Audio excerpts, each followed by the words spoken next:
Oh, yeah. The Roll call, time is please. 9:19. Let the record reflect Commissioners Glazier, Hada, Nimberg, and Woods Gray are present, and we have a quorum. Vice President Glazier. Ooh, thank you. Okay, let's go ahead with flag salute in the moment of silence.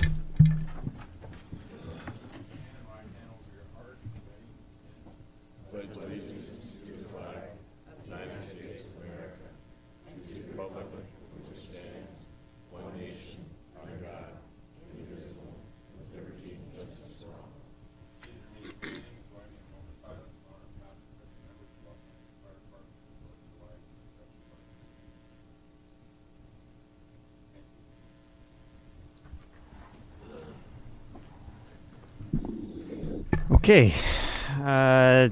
Commission comments. Okay. On May the 21st, I attended the recruitment event at Station 58, and as with all the other recruitment events, well done. And then that same evening was the Fahrenheit 2016 event, really spectacular, and it's really interesting how kind of like 88, you didn't recognize where you were, and likewise Hodgkin, for an event like that was phenomenal. Yeah, and then I attended on the 1st of June the scholarship event that right at the very beginning of the event, the shooting occurred at UCLA, and so Chief Terrazas had to excuse himself, and we managed to limp along and finish the ceremony. But again, phenomenal kids. In fact, the chief's daughter, the fire marshal's daughter were there. I mean, really amazing kids, and the grade point average of every one of the 4 finalists is over 4.4. Oh my goodness. One was 4.7. But parenthetically, the UCLA Medical School graduation on Friday, the keynote was the Surgeon General, Vivek Murthy. And I don't know if you recall, but Vivek Murthy, when he was going to be confirmed, the only opposition he really had was the NRA, the National Rifle Association. And so he had a great opportunity to, make his point, given what had just happened on Wednesday at UCLA. But actually, it was very clever. He couched it in a way that, he just said, some people feel that, having handguns and everything is not a big deal. And that's all he actually said about it. But everyone kind of, in the audience at least, knew that the NRA was, against him in terms of his confirmation. But it's a very inspiring commencement talk that he gave. And Louis Sullivan, I had to wear caps and gowns for 4 different events in the past week. So the UCLA regular graduation, the medical school graduation, the prime graduation for UCLA, which is a dual degree MD and master's graduation event, and then just yesterday, last night actually, at the StubHub Center was the Charles Drew University graduation event. Louis Sullivan, the former DHS administrator, was there, and he gave the commencement talk. And actually, parenthetically, the year before that was Terrence Roberts, one of the Little Rock Nine. Oh, yeah, so, that's right. Because I just heard you talking about the Black National Anthem and everything, and that's something that we sing at every commencement event at Charles Drew. Yeah. Oh, that's great. Okay, thank you. Very good. Do you have some?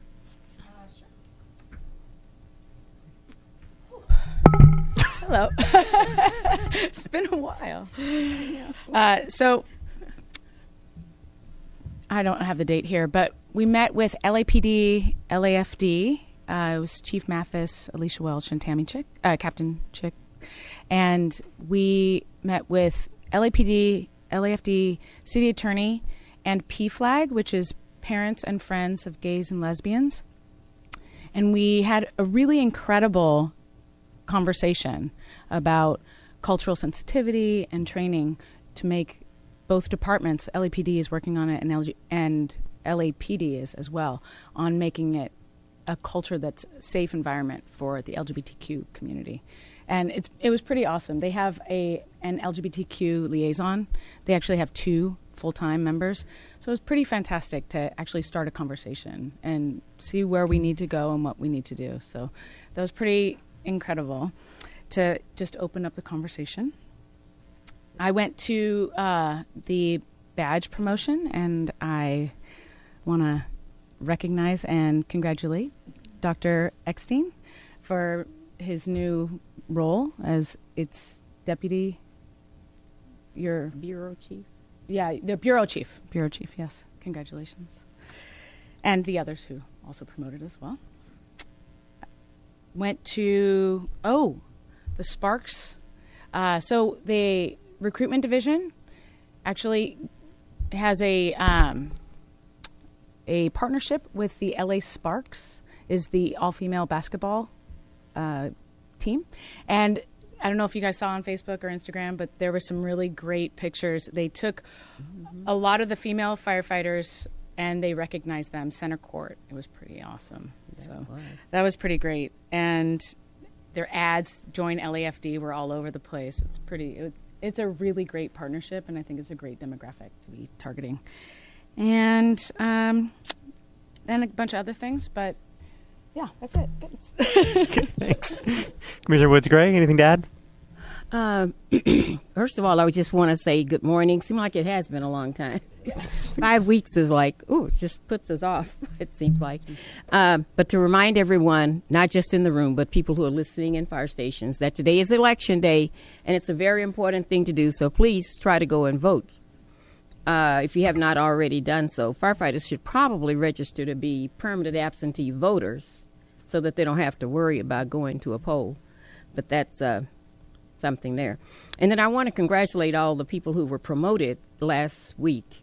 There were some phenomenal people in that group. And Dr. Epstein, I congratulate you on watching you develop this department over the years.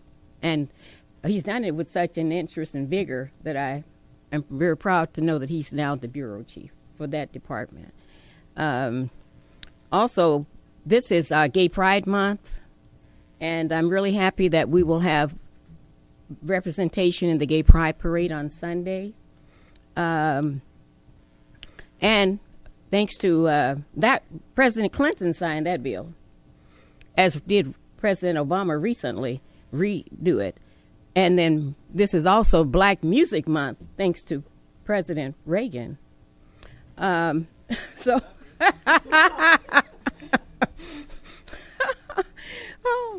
and I found that when they had the shooting at UCLA, that the national press doesn't understand the LA Fire Department, because they kept saying, God, there's so many firefighters out there and there's no fire. And they don't know how well prepared you are medically for emergencies other than fires. But they just said it over and over again on MSNBC, how there's no fire. And look at all those firefighters.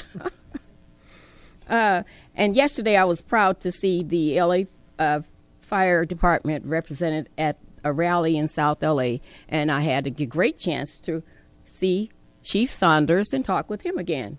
So that was really good. Saw Chief Hogan also. I think that's probably all of my notes. Thank you. Great, thank you, everyone, and echo the congratulations for all of our newly promoted folks out there. And why don't we go ahead and move to report to the fire chief? Thank you, Commissioner. On May 21st, I did attend the Firefighter Expo at 59's. We had several hundred interested candidates inquiring about the firefighter position. Later that same day, we did have the gala at Hotchkiss. It was a beautiful setting. It was a capacity crowd. I think that's probably going to be the location as we move forward. I think it's an ideal spot. May 22nd, I was in Indian Wells to support our new Bureau Commander, Dr. Eckstein. He gave a talk about innovation in EMS, and I'm very proud to say that the LAFD is establishing itself as a leader not only in fire suppression but as well in the area of EMS. Doc did a great job in presenting what we're doing. June 1st, I did attend the scholarship award ceremony. I did have to leave to go to UCLA, but the award ceremony, we do that every year. I think it's a great thing. Children of LAFD members are eligible for small scholarships, and every year it's very inspiring. The GPAs are incredible. The schools are very impressive. That's something that we'll do for a long time. UCLA incident, it was all over the media. We had a very robust response. We had 17 ambulances there, 11 fire companies within a few minutes. I was in immediate contact with Chief Beck, and I was very proud of the combined LAPD, LAFD response. I do think, I hope and pray we never really have to utilize our skills, but if we're required to, I think we're more than prepared. June 2nd was Hope for Firefighters. It's another annual event. It's the biggest fundraising event that the Relief Association conducts every year. We had great weather this year. We had thousands of attendees, and they made a significant amount of money for the Widows and Orphans Fund. June 4th, this past Saturday, I canvassed an area in San Pedro with MySafe LA, and what we did is we were knocking on doors in private residences and checking their smoke alarms. We hit 4 or 5 blocks. We installed over 50 smoke alarms. I think it's another great proactive program to help all Angelenos be safe in the event of a fire. And later that day, we had I attended a retirement luncheon for Chiefs Ottman and Bowman. They had a combined years of service of over 75 years. We did this at Fire Station 4. It was a great turnout. It was a great way to say thank you and wish them well in their retirement. And that concludes my report. I can't believe I missed the Hope for Firefighters this year, but I was busy. But that's something that is really a wonderful event. Well, I was there and I ate some extra food for you. Biscuits for me. Thank you very much. So don't even worry. Oh, thank you. It's a wonderful event, especially all the food. All right, thank you, everyone. Let's move on to verbal reports on significant incidents.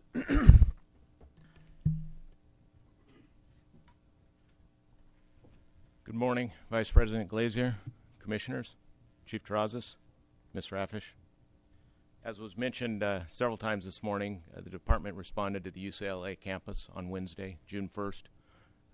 The initial report was for a shooting incident, and it quickly changed into an active shooter incident. UC Police Department arrived on scene and determined that there were 2 victims that had perished from gunshot wounds, but they could not determine the location or the identity of the possible shooter, which resulted in the escalation to an active shooter incident.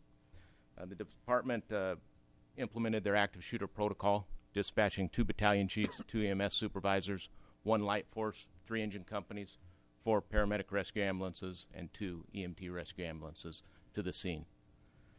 There was a robust law enforcement response, as you probably all saw in the news reports. There was the UC Police, as I mentioned, LAPD, the FBI, the Alcohol, Tobacco, and Firearms, or ATF, along with the LA County Sheriff's Department. Fire Department entered into a unified command with both the LAPD and the FBI and UC Police to mitigate the incident. It did receive widespread media attention, as I'm sure you all saw. However, it ultimately resulted in simply a murder-suicide type incident. So we quickly de-escalated and kept enough resources on scene to support the investigative piece. I think it highlighted for us the importance of the training that we've been doing over the last couple of years between LAPD and LAFD.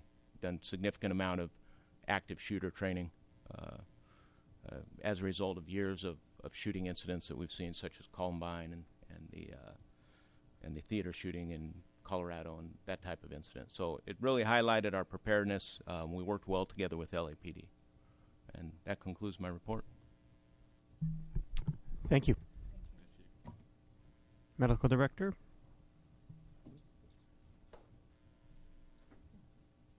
Oh, not yet. Sorry. Keep going.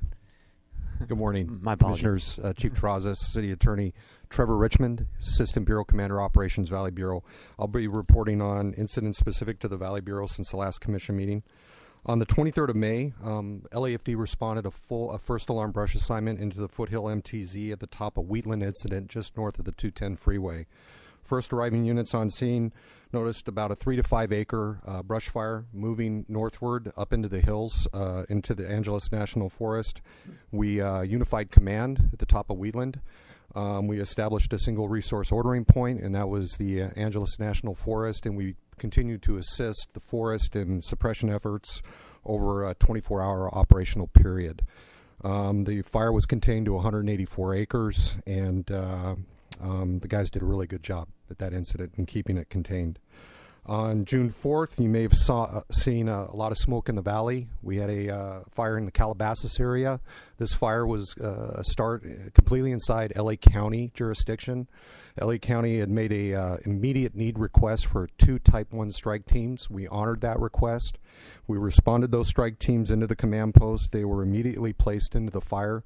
Over the course of about 36 hours, we were in a variety of different assignments, but both our strike teams were utilized for structure protection, and they were appreciated by the LA County Incident Command. We were an assisting agency at that fire, and that completes my report. Any questions? Quick question. Did we activate our Type 3 engines? I know they asked for Type 1s apparently. Type 1s, yeah. So the Type 3s were not officially activated. We leaned them forward in the area, considering that they might potentially be activated. Okay. But resource requests as an assisting agency are very nuanced. So when an assisting agency comes into someone else's fire and that person's requesting resources from us, there's an official process that we go through to get those resources added to the incident.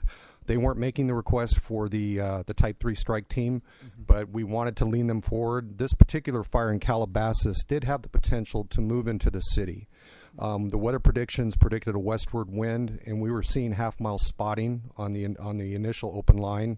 So, coming up with some contingency plans and discussing with the DDC, we had decided that we would lean forward on some resource deployment. If this fire pushed into the Topanga corridor, that's squarely inside city boundaries. Now we have city assets at risk, and so we were developing contingency plans throughout the operational period. Okay, cool. Thank you. Other significant incidents? All right, Medical Director. Go. Good morning, Commissioners. Mark Eckstein, Medical Director. Significant EMS incident since the last meeting. On June 1st, about 5:30 p.m., a distraught young woman attempted to commit suicide by jumping off the observation deck of City Hall. Our own Chief Rose, who was leaving the office, got flagged down by LAPD in the street. He actually was first on scene to render aid to this critically injured woman.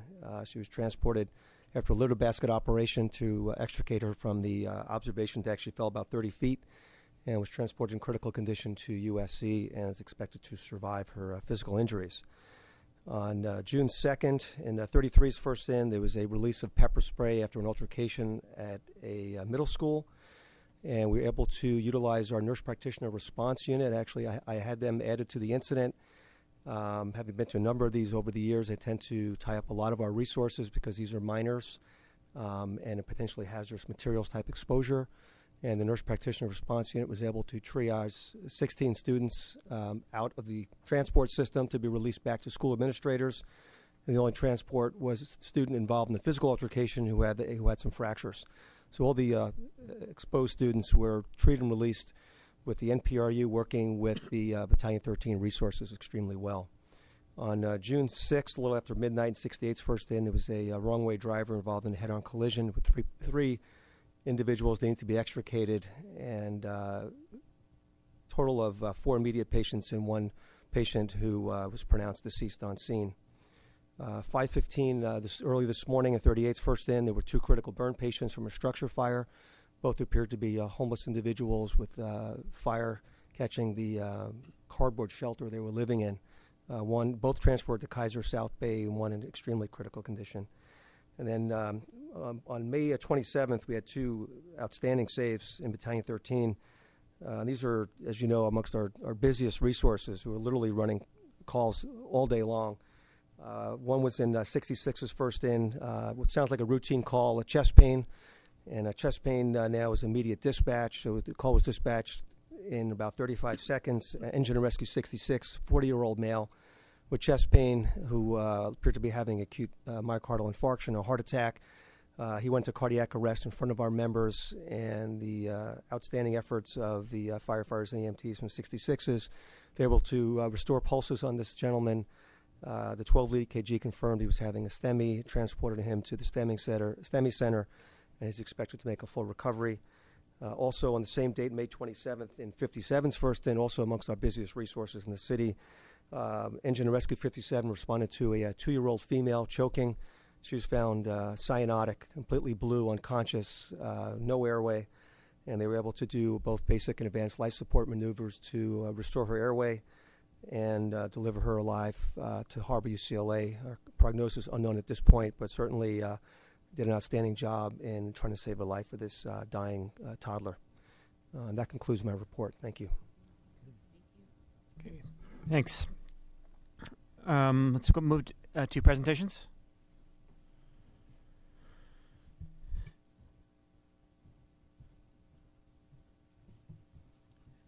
Good morning, Board of Fire Commissioners, Vice President Glazier, Fire Chief, City Attorney's Office. I'd like to thank you for this opportunity. I'm Firefighter David Ortiz, PIO from the Community Service Unit, and I am here to recognize the members of Engine 12 who on Thursday, December the 17th at 7:35 p.m. responded to a jumper on the Avenue 52 bridge over the Arroyo Seco.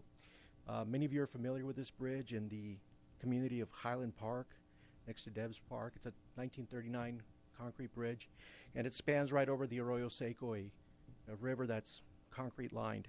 This 30-foot drop was the scene of a very distraught man that was threatening to jump, 25-year-old male, and Engine 12 arrived on scene and found this man on the other side of the railing, just about ready to drop. The captain was preparing to give instructions to the incoming companies and his members when they noted they had to have action or take action immediately. Without having any type of secure belt around themselves or any kind of specialized equipment, which is what we like to do in these kinds of situations, they jumped into action when they saw the man about to jump. They grabbed the man. Two of the firefighters and the engineers braced themselves against this short 3-foot rail that was a very precarious position, and the man went limp. He was a very large man, 275 pounds, and so they grabbed him. Whether by coincidence or by God's will, they had Captain Shin Black with them, who's a former lineman from Rutgers University, and they were able to secure this man, and everybody working together were able to bring him over the rail and secure him until the LAPD and CHP could arrive to properly secure him until the other companies. It's notable to acknowledge the other agencies that assisted in this rescue and the other resources. Engine 44, Rescue 1, Battalion 2, who was staffed by Captain or Chief Perez, EMS 1, LAPD Units 11, Adam 51, 11, Lincoln 60, CHP Units 1584 and 1585. So it took a lot of work, but specifically what Chief Perez said that night was the most resounding theme. And his own words were, "Tonight we saved a life." So with that, I'd like to bring up and recognize 3 out of the 4 members. Captain Black could not be here with us today. He is off. But we have Engineer Timothy Aguayo from Fire Station 12B, Firefighter Zachariah Robinson from Station 12 on the A, and Firefighter Daniel Gone from now Fire Station 84, who was a first house rookie on the 2nd month on the job. Wow. So these are the members.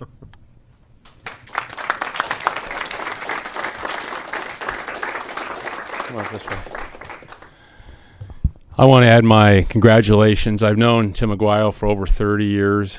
I just recently met these 2 young gentlemen here. But as you heard, it's a very compelling story. And these things, unfortunately, are not unique. These types of events happen throughout the city on a regular basis, and we choose to recognize somebody almost every commission meeting to bring to the attention to the commission, to the audience, and to others who are listening the great work the men and women of the Los Angeles Fire Department do. In this instance, they truly changed the life trajectory of this man. And somebody who's 275 pounds who goes limp, that's a very difficult, physically demanding thing to do. So I want to add my congratulations, my thank you. I'm very proud of them, and I wish them the best. I look forward to great things coming from Engine 12. Thank you very much. Congratulations.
Okay, moving forward with our agenda. Can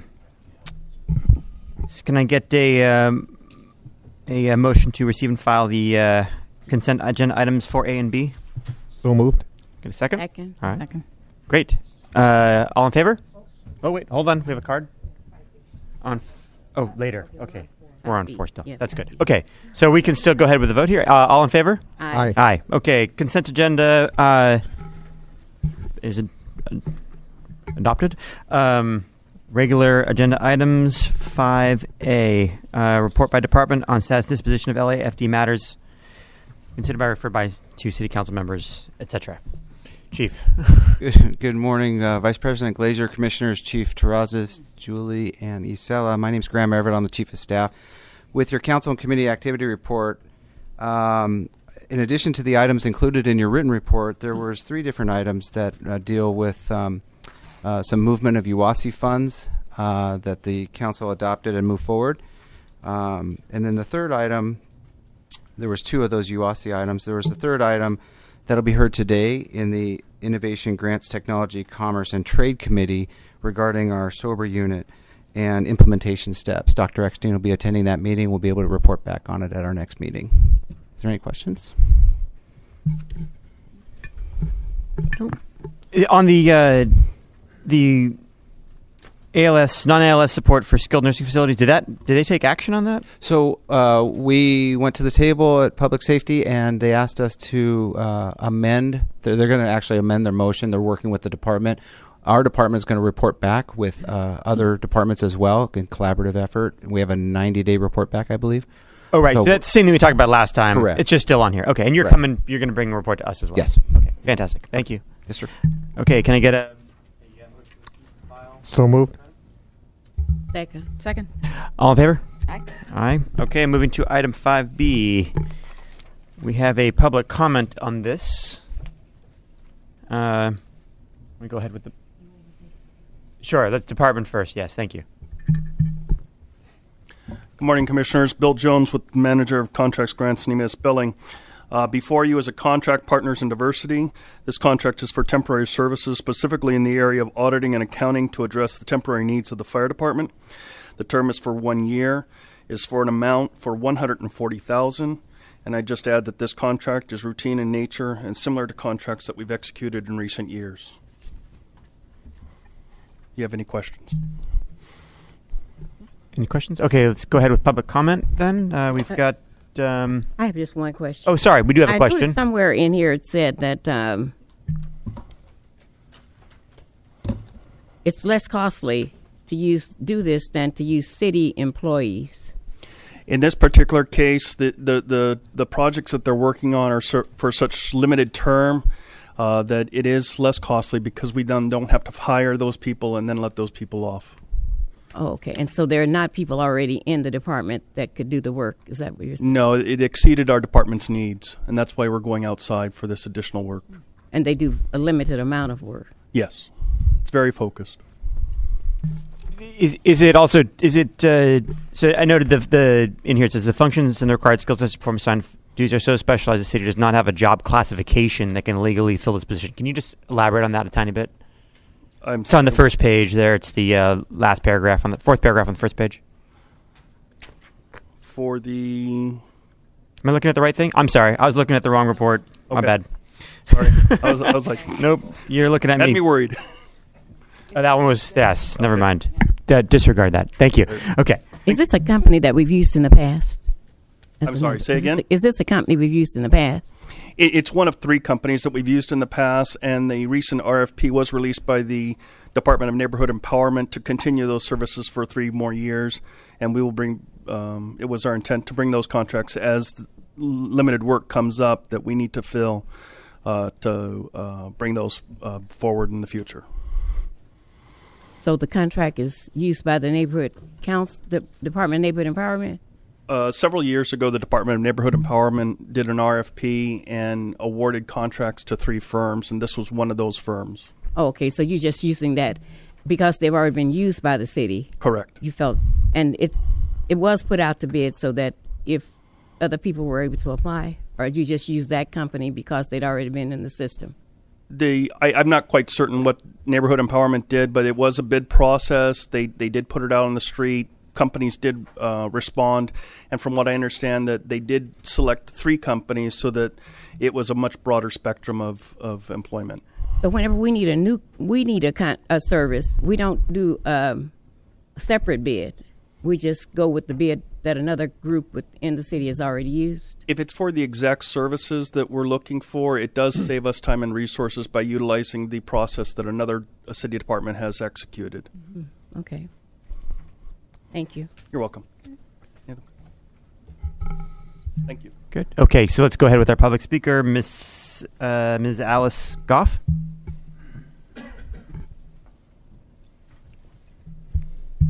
Good morning, Commission. Alice Goff. I'm the president of AFSCME, Local 3090. We represent the clerical and support services employees in the city. We did not get a notice on this contract, and as is customary, the CAO's office would notify us of any pending contracts. And just based on the statements I just heard, I'm guessing that it is in fact because it is something that's in place and that you're just piggybacking on. However, it did not give us then the opportunity to really delve into the nature of the work. It was sort of generally defined, so I'm not quite sure if it impacts our classifications or not. I believe that probably our accounting clerks series is able to do some of that work based on the description, the brief description that I saw. And so to be able to determine the proper classification as well as the scope of the work, is it truly intermittent? Why, how often does it come up? We can and should have been able to talk about this prior. The other day the mayor just signed a directive on the 5,000 city jobs program. Many of them, we are working through that process right now to be able to have staff sufficient to do the work of the city, because it's not always so that it's more or it's less costly to use city employees because oftentimes we have to come back and redo. But again, not having an opportunity to really talk about it and know the nature of the work, the scope, it just presents a problem for us. So, just my input. Thank you. Thank you. Ms. Goff raises an interesting point because of the fact that by doing it the way they did it, it bypasses a system, and therefore it's not like a new contract.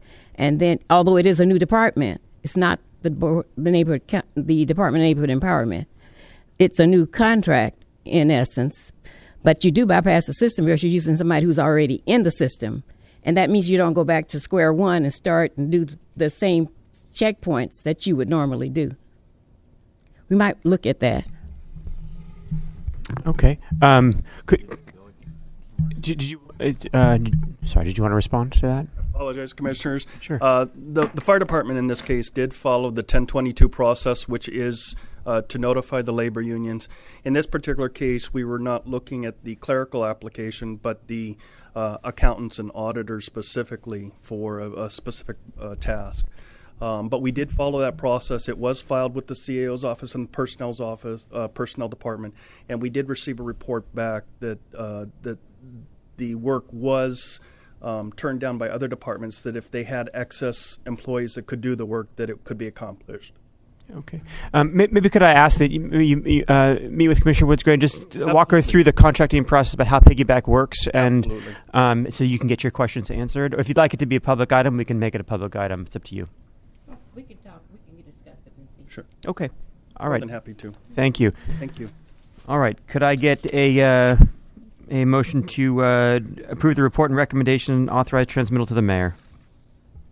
Yes, I make a motion to approve. Can I get a second? Second. All in favor? Aye. Any opposed? No? Okay. Any abstentions? No. Okay, good. Item passes. Okay, let's go ahead and move to item 5C, verbal report on the quarterly fire stat trends analysis.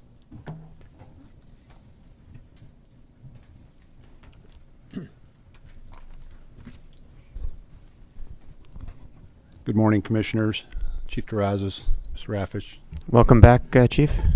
Thank you. We've missed you. I missed you as well. Yeah, thank you. You know, not many people say that, but I like your uniform too. It's better than this suit. Yeah. Trend, yeah. My name is Al Poyer. I'm the battalion chief in the fire stat section. I'm here for the quarterly update on the fire stat trend analysis. The 2016 fire stat inspection meeting schedule is in full effect. We've done all 4 bureaus on all 3 platoons. We completed the quarter 1 inspection, and we've actually only 1 platoon left for the quarter 2 inspection meetings. The majority of the administrative sections have also completed their inspection process for this April and May. It was their 4th time through the process. We added risk management and the medical liaison unit to the process this time, so we're expanding the areas that we look at in the department in the performance management process. The fire stat section has begun communicating in coordination with the fire chief's office with other large metropolitan cities, Chicago. We're looking at Philadelphia, New York, and Houston to learn what their best practices are and to share ideas and concepts about how they're improving and how perhaps we can improve and learn from what they're doing, and they can learn from what we're doing. So that's also one of the things we've been doing. And with regard to the trend in call volume increase, there's been a lot of talk about the call volume increase of 14% over the last 2 years, and we analyzed the period of January through May of 2015 and compared it to the January of May of 2016, and we've seen approximately a 4% increase so far this year. So the trend of increased call volume has increased and continues. That's all I have for the update. Do you have any questions?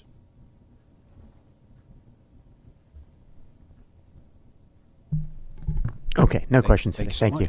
you. All right, let's go ahead to public comment.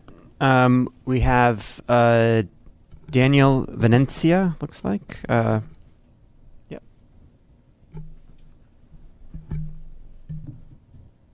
Good morning, Commission. How are you? My name is Daniel Venencia. I'm the owner of AB&A Fire Protection, and I'm the chairman of the Fire Life and Safety Committee of Los Angeles. Fire Life and Safety Committee of Los Angeles was just recently put together. Our committee is made up of 9 different entities, fire protection companies, property management companies, one being the largest, which is Ella Unified School District. Our committee meets every 3 months, and what we do is we share industry concerns. We put it together, and then we're creating proposals on what we could do to make the city safer. A couple of times I've written emails before in the past to no response from the fire department. Wasn't too sure that this was happening, so I'm really happy I'm here. One of the proposals I wanted to bring up was, for example, certifying private fire engines when use of 24-hour fire watch and standby services.